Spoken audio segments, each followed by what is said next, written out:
আসসালামু আলাইকুম।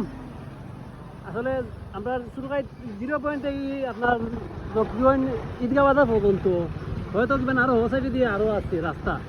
এত খারাপ রাস্তা আসলে এটা কোয়ার মতন না রাস্তা, বুঝছেন নি? ওদের রাস্তার অবস্থা একবারে খারাপ। ও রাস্তা একটা অত বড় একটা থানার বাজার হইয়া বর্তমানে আমরা এগুলো বিয়ানীবাজার থানা পড়ছে। আমরা বর্তমানে বিয়ানীবাজার থানাতে আছি। বিয়ানীবাজার থানার রাস্তা খুবই খারাপ। আপনার জকিগঞ্জ 0 পয়েন্ট লইয়া একবারে জকিগঞ্জ বাজার পর্যন্ত খুব রাস্তার অবস্থা খারাপ। ওদের আনি একবার রাস্তার অবস্থা কিটা আপনার কইতাম এবার যত আমরা হরমো অত বেশি রাস্তার অবস্থা খারাপ। এবার দিদিন আপনার ডেলিভারি করে লিয়ে যায় দিন, তাহলে তো অনেক সমস্যা এইটা রাস্তা পাই দিয়া। ডেলিভারি আল্লাহ না করুক কিমানো রাস্তা কিমানো দিতে পারে কাম, কিন্তু আসলে দেশের অবস্থা বর্তমানে আলহামদুলিল্লাহ ভালোও আছে। এবার আমরা রাস্তা কোনটা কাম খুব বেশি জরুরি। ওদের রাস্তার অবস্থা কিটা এটা রাস্তা বাইরে মানুষ যাইতেও গিলা কৌসাইন রুগিলিয়া মানুষ যাইতেও গিলা সুরখাইতে কি আপনার সুরখাই দিয়ে একটা রোড আছে আপনার সাগলি বাজার হইয়া গেছে।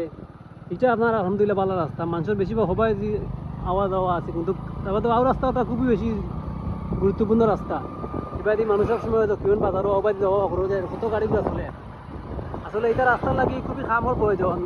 দেশ উন্নত হইলে প্রথমে রাস্তা দিকে কাজ করতে হইব। রাস্তা মানুষের জনগণে একটা চায়, রাস্তা চায়, জনগণ তো চায়, সরকারের কাছে যায় না। সরকারে বাদ দিত, সরকারে মাছ দিত, সরকারে তরকারি দিত, সরকারে বিল্ডিং বানিয়ে দিত। সরকারের বা চাইয়া মানুষের জনগণ বয় না ওদের রাস্তার অবস্থা।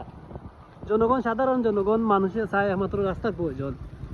এই যে রাস্তা, এটা রাস্তার মাঝে মানুষ চলাচল করতে গিলা পৌঁছায় না। আসলে রাস্তা খুবই প্রয়োজন। রাস্তার মাঝে ওদের অবস্থা রাস্তার এখন গাড়ি বড় বড় গাছ আছে আপনার মাই দিব, রাস্তা পুরো ডিস্ট্রিক্ট টাকা কামাই দিব এটা রাস্তার মাঝে। ওদের আনি তাই না গাড়িটা এটা কি খুব অবস্থা খারাপ। বেশি তো বেশি ডেলিভারি ঢুকুর লাগি সমস্যা তো খাম সারি দিবে আল্লাহ না করুক কা কোনো ইলা ওদের আনি গাছ দেওয়ার অবস্থা। এটা পুরো ডিস্ট্রিক্ট টাকা কামাই দিব এই গাছের মাঝে। ওদের আমরা গাড়ি বন্ধ হয়ে গেছে গাছের কারণে সরকার অবস্থা। তো আসলে আমরা রাস্তা খুবই প্রয়োজন।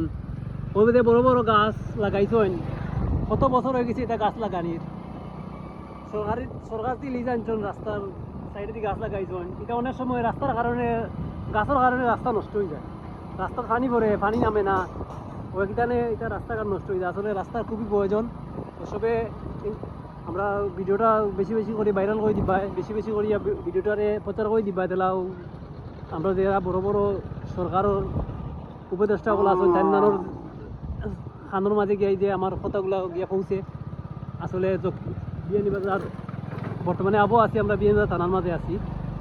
আপনারা আমি দেখাইমু, অনেক লম্বা ভিডিও হইব, সাথে থাকবো। ওদের রাস্তার অবস্থা খারাপ। ওদের আইনি ও একটা আমরা স্কুল, আমরা একটা স্কুলের সামনে এটা রাস্তাঘাটের অবস্থা খুবই খারাপ। আসলে রাস্তার প্রয়োজন, মানুষের তো জনগণ চায় ও রাস্তার বিষয়। তো সাথে থাকবে, আমি দেখাইমু আপনারা আরও কিছু সামনে দিয়ে ভিডিও।